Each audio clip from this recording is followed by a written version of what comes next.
The other day we found a kitten against our garage and we couldn't find its mother anywhere, so we brought it in. We offered him some water and realized that he was using his paw to determine the depth because he couldn't see.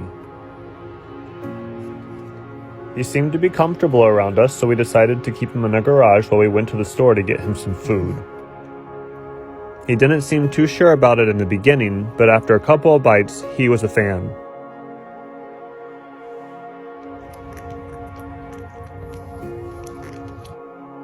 We cleaned up his eyes the best we could for the first night and played with him for a little bit before we got him settled into bed.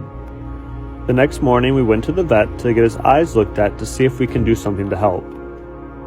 They cleaned them so well and then told us that there was an infection that we needed to see if we can't fix to restore his vision. We brought him home with some medications and an appointment for an ophthalmologist for the next day, so we brought him home to get some rest. By the next morning, he was like a whole new cat. That's my shoe. Jose and I stayed on top of his treatment with the eye drops every 2 hours and his antibiotics. Good boy. That's a good boy. Then it was time for breakfast before we headed to the ophthalmologist to get his eyes looked at again.